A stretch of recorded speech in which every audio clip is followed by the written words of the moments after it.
Hello बच्चों, मैं दीपक कुमार आपका स्वागत करता हूं आपके अपने प्लेटफॉर्म स्टडी स्थल में। इससे लास्ट क्लास में जो हमने पढ़ा था वो पढ़ी थी पृथ्वी की आंतरिक संरचना। उसमें हमने क्या पढ़ा था कि पृथ्वी की जो आंतरिक संरचना है वो दृश्य तो है नहीं, हम देख तो सकते नहीं। हमने किन किन आधारों पर यह ज्ञात करा कि जो पृथ्वी अंदर से है वो कैसी है, सॉलिड है, लिक्विड है या सेमी मोल्टन अवस्था में है, कैसी में है। ठीक है, लेकिन अब उससे आगे की चर्चा करेंगे कि इसे कितने भागों में बांटा गया, पृथ्वी की आंतरिक संरचना को कितने भागों में बांटा गया। ठीक है, लेकिन उससे पहले एक छोटी सी बात कहनी है कि वीडियो को जितने ज्यादा से ज्यादा आप शेयर करो और लाइक करो, जितनी जल्दी आपके 5K सब्सक्राइबर हो जाएंगे उतनी जल्दी आपकी लाइव क्लास स्टार्ट हो जाएंगी। ठीक बच्चों, और सब टीचर इतनी मेहनत कर रहे हैं तो कम से कम जल्दी से जल्दी 5K करा दो। चलो अब आते हैं अपने टॉपिक पर।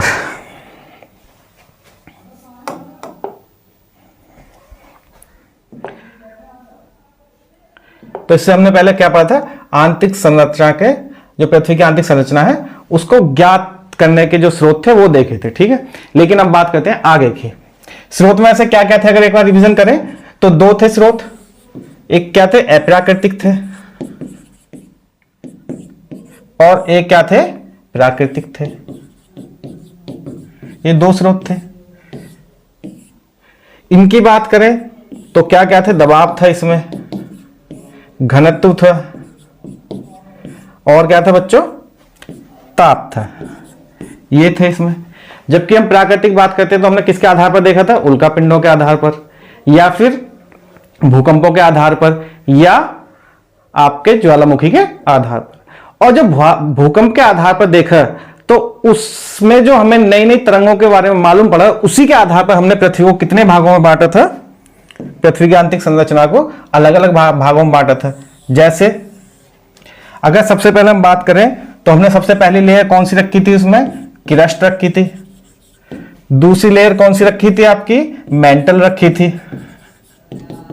और तीसरी लेयर आपकी कौन सी रखी थी, तो कोर रखी थी। ये लेयर रखी थी। लेकिन इन सबसे पहले एक व्यक्ति थे, एडवर्ड स्वेस। इन्होंने कितने भागों में बांटा था केमिकल रासायनिक संरचना के आधार पर। ठीक है, तो 3 भागों में बांटा था। किस किस में, सियाल में, सीमा में, और आपका नीफे में। ये तीनों में बांटा था एडवर्ड स्वेस ने। ठीक, अब बात करते हैं भूकंपीय तरंगों के आधार पर जो हमने पृथ्वी को बांटा अलग अलग भागों में। ठीक है, चलो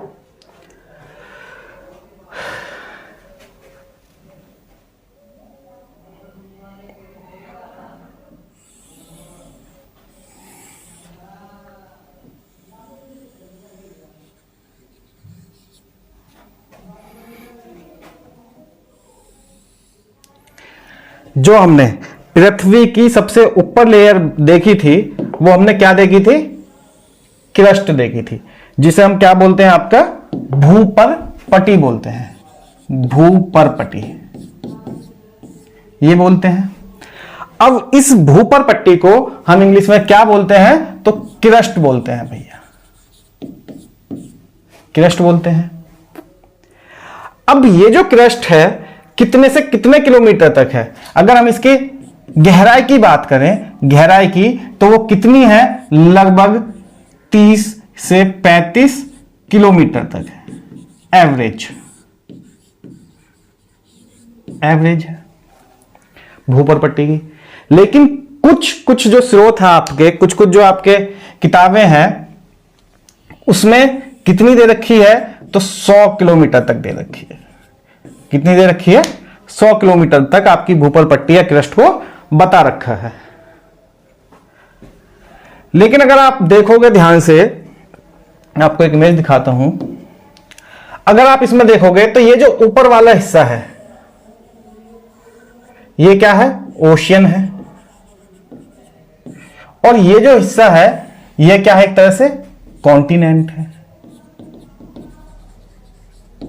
मतलब ये महाद्वीप है और ये क्या है, महासागर है। तो जो आप देखते हो, जो आपने सुना भी होगा कि महासागर में सबसे गहरी गर्त जो है, गर्त मतलब सबसे गहरा गड्ढा जो है वो कौन सा है, तो मारियाना ट्रेंच है। और कितने किलोमीटर है, तो लगभग 11 किलोमीटर है। तो वहां क्या होगा, क्रस्ट की मोटाई जो होगी, क्रस्ट की जो गहराई होगी वो सीधी सी बात है कि वहां कम होगी। कौन सी क्रस्ट की गहराई कम होगी, तो महाद्वीप, महासागर वाली क्रस्ट की गहराई कम होगी। जबकि अगर हम महाद्वीप की बात करें तो महाद्वीप पर आपने देखा होगा कि कोई कोई जो माउंटेन है उसकी हाइट क्या होती है, बहुत ज्यादा होती है। जैसे एवरेस्ट है आपका, अगर हम एवरेस्ट की ऊंचाई की बात करें तो कितनी है, 8848 है, कुछ में 8850 है मीटर। ठीक, तो जहां इतनी ऊंचाई है, लगभग 9 किलोमीटर सरफेस से भी ऊपर निकल रहा है, तो वहां क्रस्ट की मोटाई क्या होगी, ज्यादा होगी। इसलिए हम क्या लेकर चलते हैं, एवरेज लेकर चलते हैं। तो जब हम एवरेज की बात करते हैं तो एवरेज जो मोटाई है क्रस्ट की वो कितनी है, 30 से 35 किलोमीटर है। लेकिन बात आती है इस ओशियन क्रस्ट की, ओशियन क्रस्ट की। ओशियन क्रस्ट मतलब महासागरीय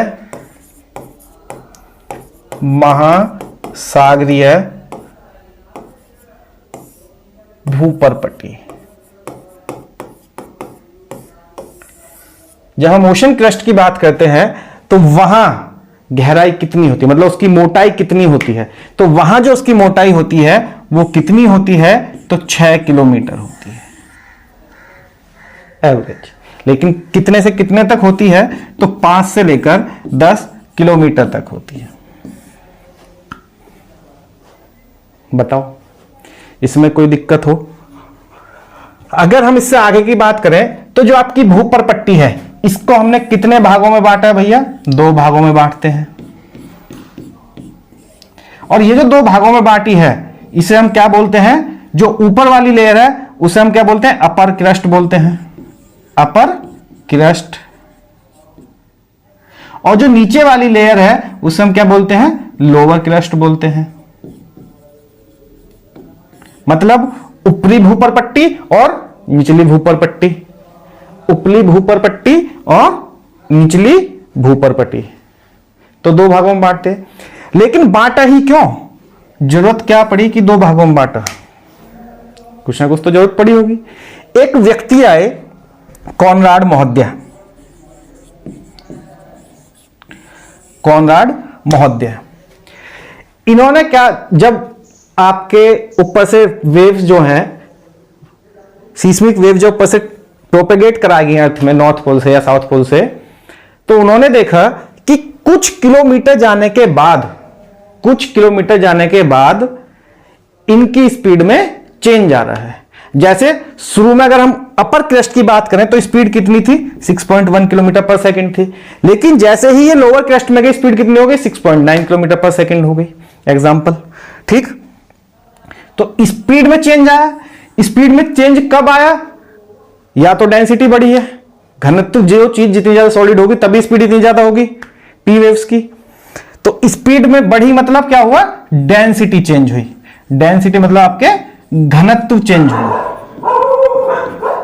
घनत्व चेंज हुआ। और जिस जगह से घनत्व चेंज हुआ, जहां से कैरेक्टरिस्टिक्स बदली, वहीं पर उन्होंने एक लेयर बता दी कि ये लेयर क्या है, एक अलग लेयर है। जो हमने कौन सी है, ये बीच वाली है। ये जो लेयर है इन्होंने ये लेयर बता दी। और इस लेयर का नाम क्या रख दिया बाद में, तो इस लेयर का नाम रख दिया आपका कॉनराड असंबंधता,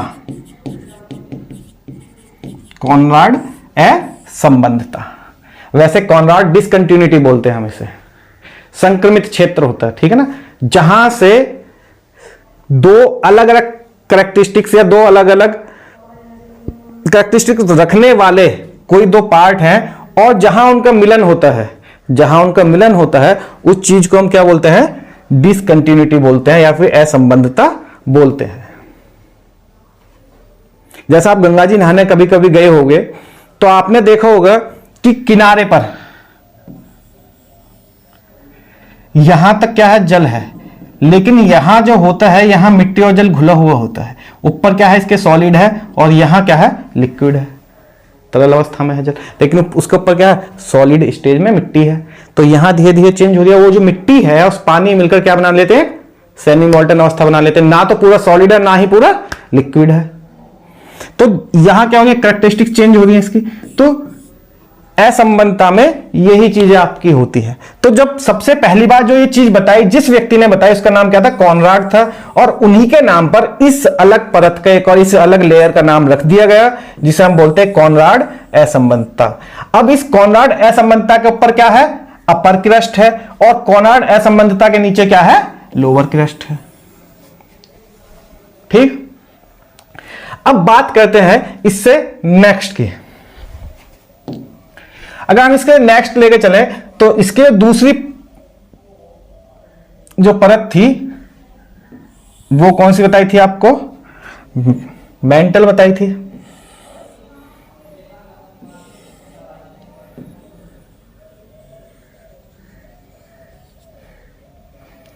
ये कौन सी हो गई आपके ऊपर, क्रस्ट हो गई या भू पर पटी हो गई,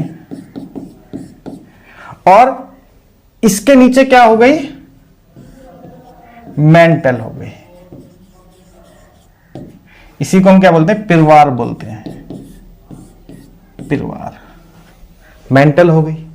ठीक है, लेकिन एक चीज देखो कि जो लाइन अलग हो रही थी, जिस लाइन से ये जो बीच में असंबंधता आ रही थी इसका नाम क्या था, तो कॉनराड असंबंधता था, कॉनराड असंबंधता। अब इसमें एक चीज गौर करने वाली है कि जहां आपकी, अगर हम यहां से यहां तक की बात करें तो ये क्या है, क्रस्ट है। ठीक है, 30 किलोमीटर तक, 30 से 35 किलोमीटर तक। ठीक है, लेकिन जब हम इसके नीचे की बात करते हैं, जहां पे ये क्रस्ट खत्म हो रही है और जहां से आपके नीचे क्या हो रहा है, मेंटल स्टार्ट हो रहा है, यहां से मेंटल स्टार्ट हो रहा है। तो जहां क्रस्ट खत्म हो रही है, जहां मेंटल स्टार्ट हो रहा है, तो वहां भी कैरेक्टरिस्टिक्स बदलेंगी, वहां भी क्या हुआ, डेंसिटी चेंज होगी। और जब डेंसिटी चेंज होती है तो जहां पर भी डेंसिटी चेंज हुई है, देखो मेन चीज है डेंसिटी का, डेंसिटी चेंज हुई, जो ये चीज बताते चलेगी कि यहां से नीचे ऐसे ऐसे कैरेक्टरिस्टिक्स हैं, उन्हीं के नाम पर इन लेयर्स का नाम रखते चलेंगे। ठीक है, तो यहां जो व्यक्ति इसने जो बताया, जो आपकी क्रस्ट और मेंटल को अलग करता है, वो कौन था, तो मोहो डिसकंटिन्यूटी थी, मोहरविक थी। ठीक है ना, मोहो डिसकंटिन्यूटी। और इस मोहो डिसकंटिन्यूटी को हम क्या बोल सकते हैं, मोहो असंबंधता बोलते हैं हिंदी में, मोहरविक बोलते हैं ऐसे, मोहरविक असंबंधता। ठीक है भैया, अब इन्होंने बता दिया कि नीचे मेंटल है। अब ये जो मेंटल है, इस मेंटल को भी कितने भागों में बांटा गया, तो 2 भागों में बांटा गया। अब ये जो 2 भागों में बांटा गया मेंटल, इसका नाम क्या था, यहां तो ऊपर वाले का क्या रख दिया गया, अपर मेंटल, और नीचे वाले का क्या रख दिया गया, लोअर मेंटल। ऊपर वाले का अपर मेंटल और नीचे वाले का लोअर मेंटल। अब जहां से ये अपर और लोअर अलग हुए, ये जो बीच में लाइन पड़ती है, इसको बोला गया रैपेटी डिसकंटिन्यूटी, रैपेटी असंबंधता, रैपेटी असंबंधता। और ये यहां से कहां तक, 700 किलोमीटर तक। कौन सी असंबंधता है, तो रैपेटी असंबंधता है, मतलब अपर मेंटल है 700 पर। वैसे है कितनी, तो 675, 650 पे, लेकिन हम कितना मानते हैं, 700 मानते हैं। ठीक है, अब ये जो इसका नीचे वाला जो लोअर मेंटल वाला हिस्सा बचा है, ये 700 से लेकर कितने तक है, तो भैया 2900 किलोमीटर तक है, 2900 किलोमीटर तक है। 700 से 2900 किलोमीटर है। कौन सा हिस्सा है, तो लोअर मेंटल है। ठीक, अब जब हम इसके नीचे आते हैं तो ये नीचे आती है पूरी यहां से यहां तक कोर। इसको हमने क्या बोला, कोर बोला इंग्लिश में, और हिंदी में हमने इसको क्या बोला, क्रोड बोला, कोर या क्रोड। अब जब हम अर्थ की रेडियस की बात करते हैं तो कितनी है, 6370 किलोमीटर है। मैंने कल भी बताया था कितनी है, 6370 किलोमीटर। लेकिन जब बात आती है कि ओल्ड एनसीईआरटी में कितनी थी, तो 6371 किलोमीटर थी। कितनी थी, 6371 किलोमीटर। और न्यू एनसीईआरटी में कितनी है, 6370 किलोमीटर। अब जहां से ये मेंटल और कोर अलग हो रही हैं, जहां से मेंटल और कोर अलग हो रही हैं, उस असंबद्धता का क्या नाम दिया गया, उस असंबद्धता को बोला गया, यहां से इस असंबद्धता को क्या नाम दिया गया, तो गुटनबर्ग असंबद्धता। गुटनबर्ग असंबद्धता, तो गुटनबर्ग असंबद्धता बोला गया, गुटनबर्ग असंबद्धता। अब इस कोर को भी क्या करा लोग, दो भागों में बांटा। ये दो भाग कौन कौन से थे, तो ऊपर वाली कौन सी थी, आउटर कोर, और नीचे वाली कौन सी थी, तो इनर कोर थी, इनर कोर। बात आती है कि जो आउटर कोर है वो कितने से कितने किलोमीटर तक है, तो ये यहां से कहां से, 2900 किलोमीटर से लेकर कहां तक है, तो 5100 किलोमीटर तक है। 2900 किलोमीटर से लेकर कहां तक है, 5100 किलोमीटर तक है। अब जहां से इनर कोर स्टार्ट होती है वहां भी एक असंबद्धता पाई जाती है, और इस असंबद्धता का जो नाम दिया गया, इस असंबद्धता का जो नाम दिया गया, इस असंबद्धता को क्या बोला गया, तो लेहमन असंबद्धता, लेहमन असंबद्धता, लेहमन असंबद्धता। और ये क्वेश्चन हाल फिलहाल में ही पूछा गया है आपके एनडीए के एग्जाम में, कि लेहमन असंबद्धता किन दो के बीच में है। ठीक है, तो लेहमन असंबद्धता किस किस के बीच में है, आउटर कोर और इनर कोर के बीच में है। आउटर कोर कहां से कहां तक है, तो 2900 से लेकर 5100 किलोमीटर तक है, और इनर कोर जो है वो कहां से कहां तक है, तो 5100 से लेकर 6370 किलोमीटर तक है। अगर एक बार हम रिवीजन दोबारा से करें तो सबसे पहले कितने हिस्सों में बांटा, 3 हिस्सों में बांटा। अगर हम बात करें कितने हिस्सों में बांटा, तो 3 हिस्सों में बांटा। सबसे पहली ऊपर वाली बात कौन सी थी, कोर क्रस्ट थी। दूसरी कौन सी थी, मेंटल थी। तीसरी कौन सी थी, कोर थी। ठीक, क्रस्ट को भी 2 भागों में बांटा गया। मोटाई कितनी थी, क्रस्ट को हम क्या बोलते हैं, भूपर पट्टी बोलते हैं। मोटाई कितनी है, कितने किलोमीटर गहराई तक है, तो लगभग 30 किलोमीटर गहराई तक है। ऊपर उसे 2 भागों में बांटा गया, अपर क्रस्ट और लोअर क्रस्ट। अपर क्रस्ट मतलब ऊपरी भूपर पट्टी और निचली भूपर पट्टी, ये क्या थी, इनर क्रस्ट थी। ऊपरी भूपर पट्टी और निचली भूपर पट्टी। तो पहले क्रस्ट को 2 भागों में बांटा गया, अपर क्रस्ट, लोअर क्रस्ट। जिसने बांटा, जो असंबद्धता है बीच में, जो एक लेयर है, उसका नाम क्या है, तो कॉनराड डिस्कंटिन्यूटी या कॉनराड असंबद्धता। ठीक, दूसरी मेंटल थी। तो जो कोर क्रस्ट को मेंटल, जो क्रस्ट और मेंटल को जो लेयर अलग कर दी थी, उसका नाम क्या था, मोहो डिस्कंटिन्यूटी था। मोहो डिस्कंटिन्यूटी, मोहोरोविक, मोहोरोविक कह वैसे वो, ठीक है ना। तो मोहोरोविक या मोहो असंबद्धता। अब हुआ क्या कि मेंटल को 2 भागों में बांट दिया, अपर मेंटल और लोअर मेंटल।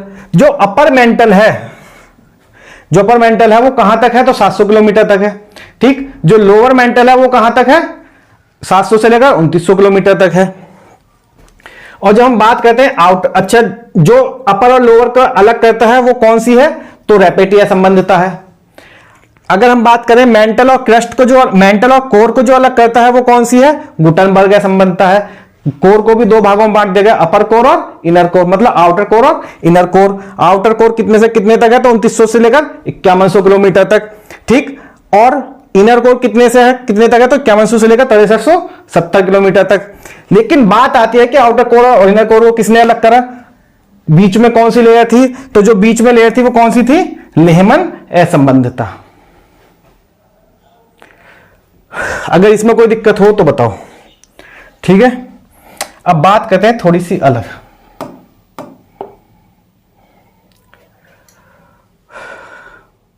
क्रस्ट, हाँ ठीक है भाई, इसमें 100 किलोमीटर तक दे रखे, ठीक है ना।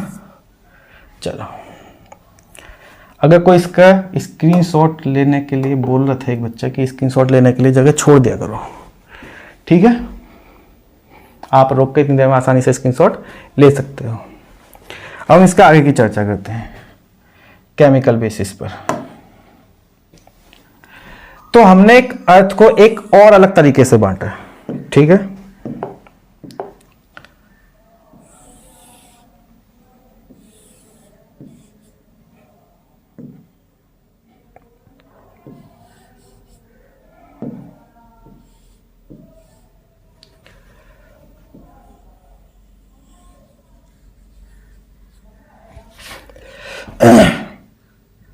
हमने किसके आधार पर बांटा, जो क्रस्ट है इसको हमने क्या बोला, लिथोस्फेयर बोला, लिथोस्फेयर या स्थल मंडल।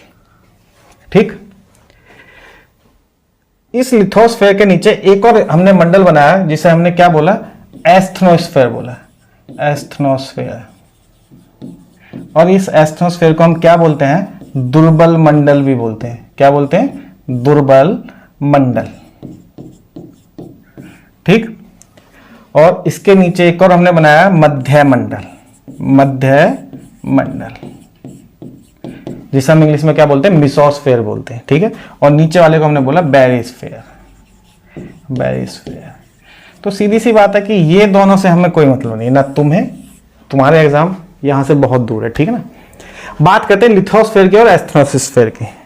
चलो, जब हम बात कहां की करते हैं, लिथोस्फेयर और लिथोस्फेयर और एस्थनोस्फेयर, मतलब दुर्बल मंडल की, स्थल मंडल की। ठीक है, तो जिसको लेना है अगर एक बार चाहे तो ले सकते हो स्क्रीनशॉट। इसके बाद अगर हम बात करें आगे की, अब तो ये मध्य मंडल का हमारा कोई काम नहीं, इसे पूरा ही कैंसिल कर दो। ठीक, चलो, ये क्रस्ट है ऊपर वाली। हमने पहली में कितनी बताई थी, तो 30 किलोमीटर तक बताई थी हमने क्रस्ट।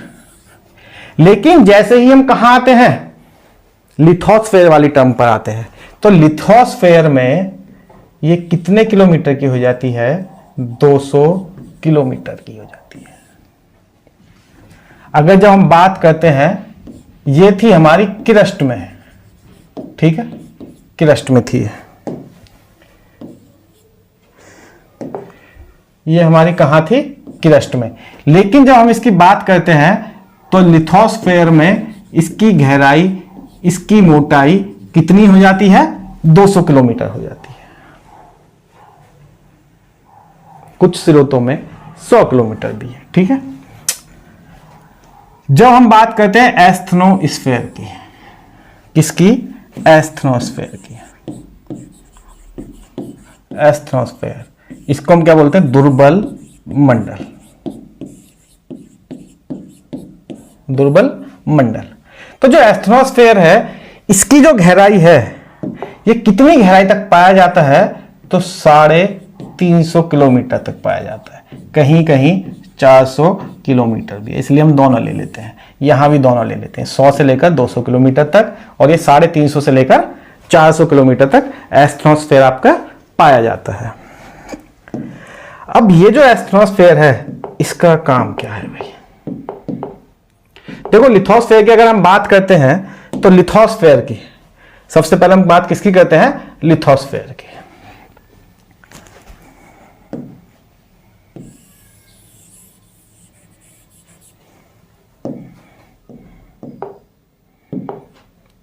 ये यहां से यहां तक कितना है, तो 350 से लेकर 400 किलोमीटर तक। ठीक है भैया।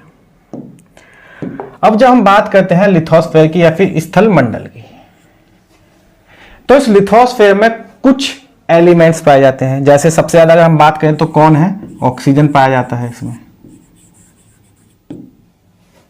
ऑक्सीजन पाया जाता है। उसके बाद कौन पाया जाता है, तो सिलिका पाया जाता है, सिलिका। उसके बाद एल्यूमिनियम पाया जाता है, एल्यूमिनियम पाया जाता है। और सिलिका और एल्यूमिनियम, देखो ये तो गैस है, इसका तो कोई मतलब नहीं है। अगर हम तत्वों की बात करें एलिमेंट की, तो इसमें सिलिका और एल्यूमिनियम की अधिकता होने के कारण ही क्रस्ट को हम क्या बोलते हैं, सियाल बोलते हैं।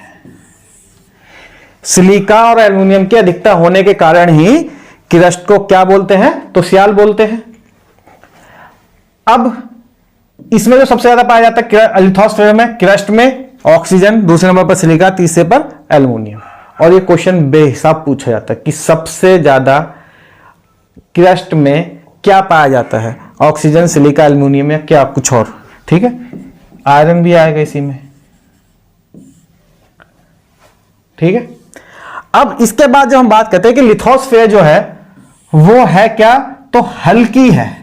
हल्की से क्या मतलब है कि इसकी जो डेंसिटी है, इसकी जो डेंसिटी है वो क्या है, कम है। इसकी डेंसिटी क्या है, कम है। लिथोस्फेयर में चट्टानें भी पाई जाती हैं अलग अलग। चट्टानें कितने प्रकार की पाई जाती हैं, यहां भी तो 3 प्रकार की पाई जाती हैं, जिनकी चर्चा क्या होगी, बाद में होगी। ठीक है, चट्टानें पाई जाती हैं। अब सारी चट्टानों से ज्यादातर बना हुआ होता है आपका क्या, तो लिथोस्फेयर। ठीक है, अब सारी चट्टानें, आग्नेय चट्टानें। ठीक, अब इससे अलग अगर हम आए किस पर, एस्थनोस्फेयर पर, तो जो एस्थनोस्फेयर है वो है क्या, दुर्बल मंडल है। अब कितनी गहराई तक पाया जाता है, तो 350 से लेकर 400 किलोमीटर की गहराई तक पाया जाता है। ये एस्थनोस्फेयर है किस स्थिति में, किस कंडीशन में अर्थ में रहता है, तो ये जो रहता है सेमी सॉलिड अवस्था में रहता है। सेमी सॉलिड स्टेट में ये आपका रहता है अर्थ में। अब ये जो सेमी सॉलिड स्टेट है ये होती कैसी है, या इसका मैं दूसरा वर्ड लिखूं तो जेली की तरह होता है। जेली की तरह, जेली की तरह तो समझ गए होंगे। या अगर इससे अलग और बात करें, जो रेगुलर रहता है आपके, आप भी यूज करते हो कोलगेट। कोलगेट को जब आप यूज करोगे तो कोलगेट ना कैसा है, ना तो सॉलिड है और ना कैसी स्टेट में है, तरल अवस्था में है। ना लिक्विड है ना सॉलिड है, दोनों के बीच की अवस्था है। तो वही क्या है कि जो जेली फॉर्म में है, सेमी मोल्टन या सेमी सॉलिड अवस्था में है आपका एस्थनोस्फेयर में जो आपका पदार्थ पाया जाता है। अब ये जो पदार्थ पाया जाता है इसका कुछ काम है, इसका कुछ काम है, बिल्कुल काम है। इस एस्थनोस्फेयर में अगर हम इस एस्थनोस्फेयर की बात करें तो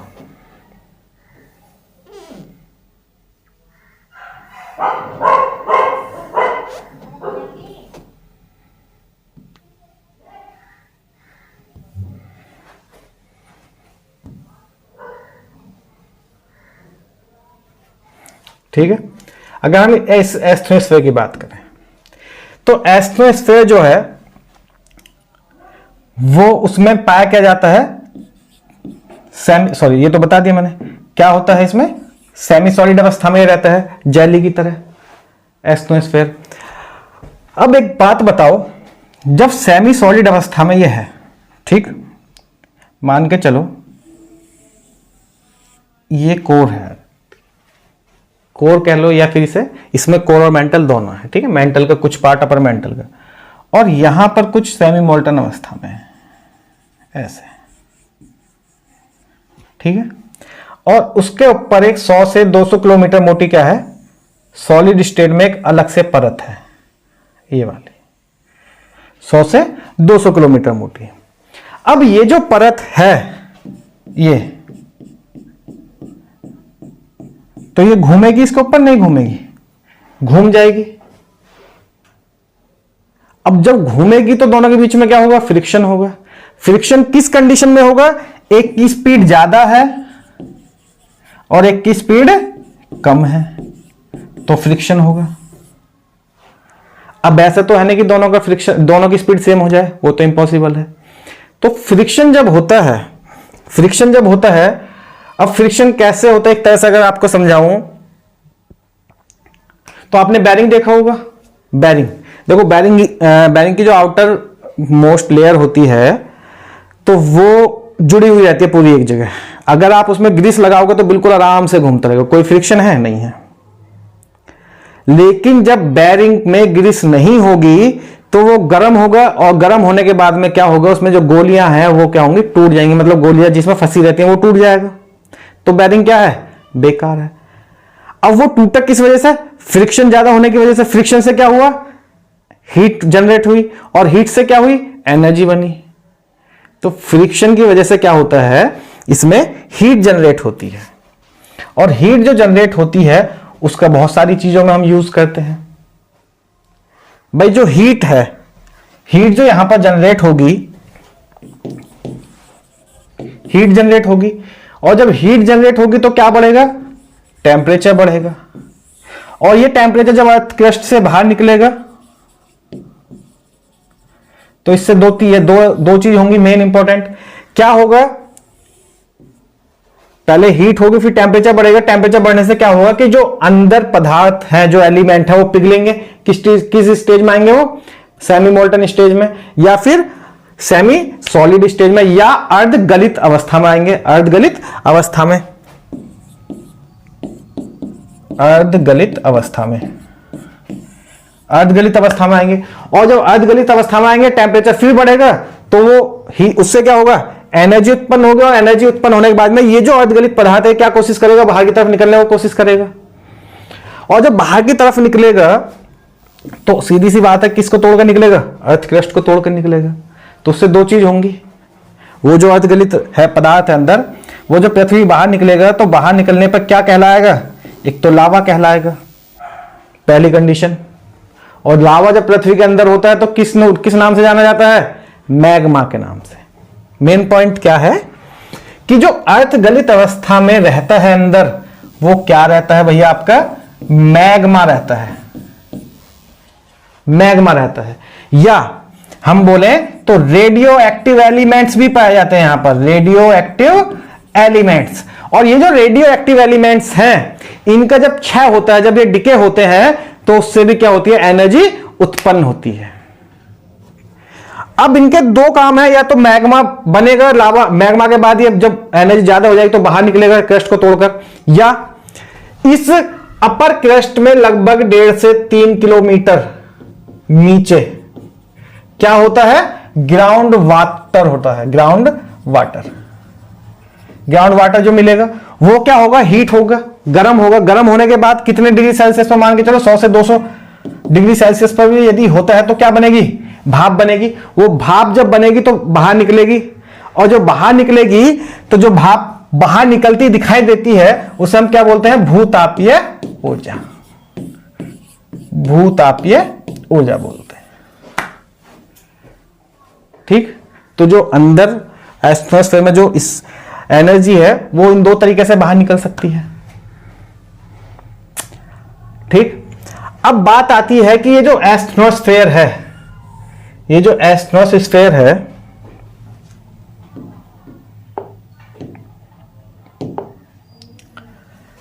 ये जो एटमॉस्फेयर आपका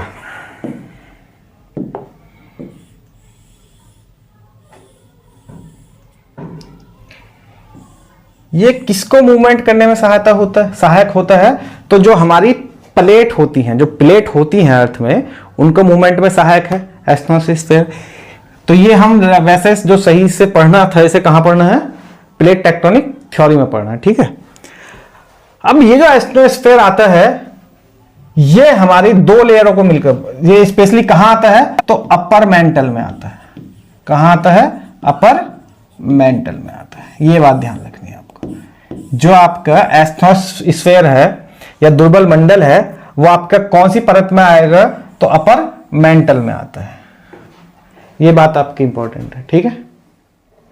अब बात आती है कि यहां तो अर्धगलित अवस्था में आपका है मैटर, अर्धगलित अवस्था में जो पदार्थ है, अर्धगलित अवस्था में क्या वो अर्थ में कहीं और भी रहता है? जो अर्धगलित अवस्था में यहां पदार्थ है वो कहीं और भी रहता है? बिल्कुल रहता है। कहां रहता है? तो आउटर कोर में रहता है, आउटर कोर में रहता है। आउटर कोर में क्या रहता था आपका? अर्धगलित पदार्थ रहता है, अर्धगलित पदार्थ, ठीक है। अब ये जो अर्धगलित पदार्थ है क्या कोर से भी बाहर आता है? जो आउटर कोर है भाई, इतनी दूरी तय करके भी कभी बाहर निकलता है? कितनी है? तो भैया 2900 से ऊपर लगा लो, 2900 किलोमीटर की दूरी तय करके क्या वो क्रेस्ट पर आएगा? तो आता है, लेकिन वो बहुत कम केसेस में आता है। सबसे ज्यादा जो लावा के रूप में बाहर निकलता है वो कौन से निकलता है? तो एस्ट्रोस्फीयर वाला जो पदार्थ है अर्धगलित अवस्था में, जो वहां पदार्थ है वो बाहर निकलता है, ठीक है। ये क्या होता है? बहुत कम कंडीशंस में बाहर आता है, आता ये भी है लेकिन बहुत कम कंडीशंस में बाहर आता है, ठीक। चलो, आपका ये टॉपिक हो गया कंप्लीट। अगर किसी को कोई भी दिक्कत हो तो आप कमेंट करके पूछ सकते हो। भैया फिर से रिक्वेस्ट है कि वीडियो को ज्यादा से ज्यादा शेयर करें और ज्यादा से ज्यादा लाइक और कमेंट करें, ठीक है। जय हिंद, जय भारत।